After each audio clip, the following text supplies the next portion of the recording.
welcome to another episode on our YouTube channel for Speak for Life.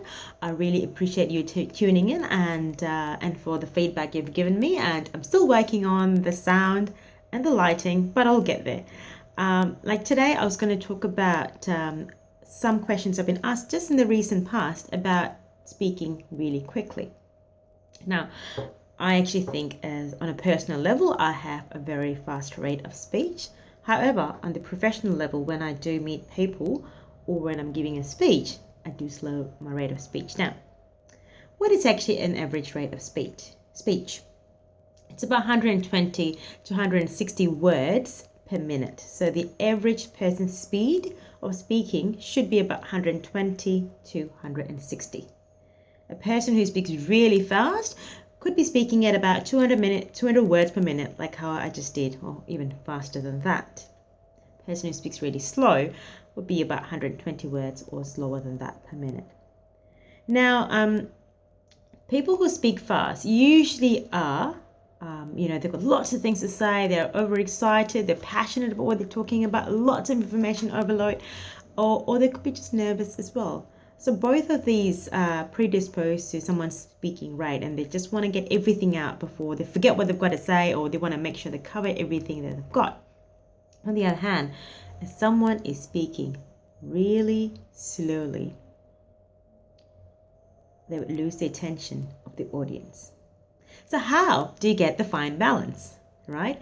So it's simply, I've got a couple of 5 tips that you can do to just ensure that you are speaking at a correct rate and that you are slowing down. So this is mainly for people who speak really fast and you want to slow down your rates of speech.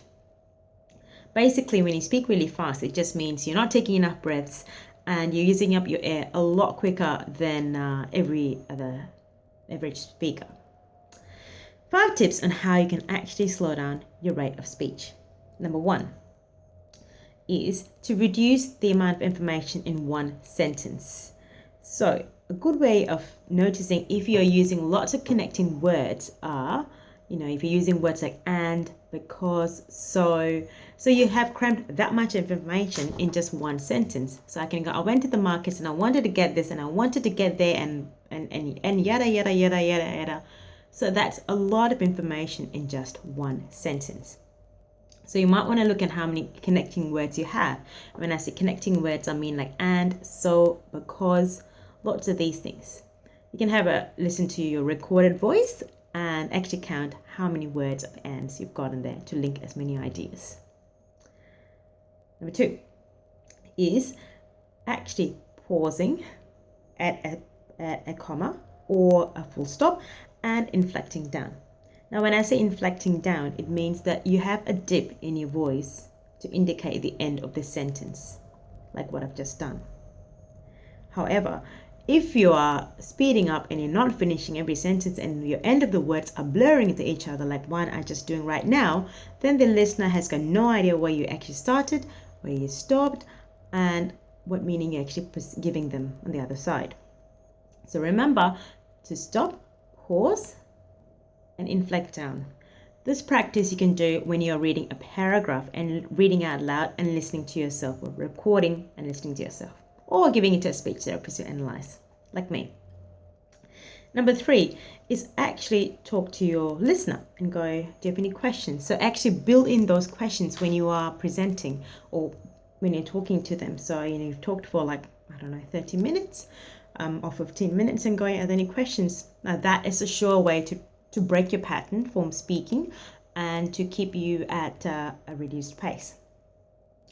Number 4 is actually connect with your audience. Look for signs of whether they're looking glazed over, whether they're looking a bit stressed about trying to keep up with the information, or whether they're actually engaged, asking questions, taking down notes, all those sorts of things that lets you know that they are still tuned in, still listening, and still keeping up with the information you're giving, right?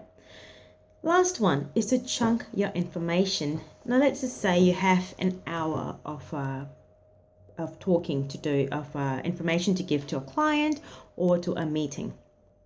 You might want to keep one point that you explain to about 5 to 10 minutes. So in a presentation, you can talk about 5 points and you know you've covered all the information. So so you're not rushing through things. So in your head, just go, look, I'm going to talk about 5 things today, and I'm going to give each of them about 5 minutes, and that should take me about 5 to 10 minutes, and that should take you about an hour to cover everything that you talk about. So you're literally chunking your information into time frames. So every 5 to 10 minutes, give them a break, or do you have any questions? I've covered this topic, you know, end of this topic, what's the next question? So 5 things to remember. One is to reduce the connecting words, which is and, because, so. Second thing is to pause, inflect down when you're speaking or reading out loud. Number 3, ask for comprehension of the listener, whether they understood you. Number 4, connect with the listener. Look at the body cues and go, is she keeping up with me? Is he keeping up with me? Is he struggling to understand what I'm saying? And number 5 is to chunk your information. So, you know, you've got this much to say. Make sure you break it down to 5 to 10 minutes per point so that you can plan your verbal delivery to the best of your ability. I hope you find that useful, and I will see you in the next video. Thanks and bye.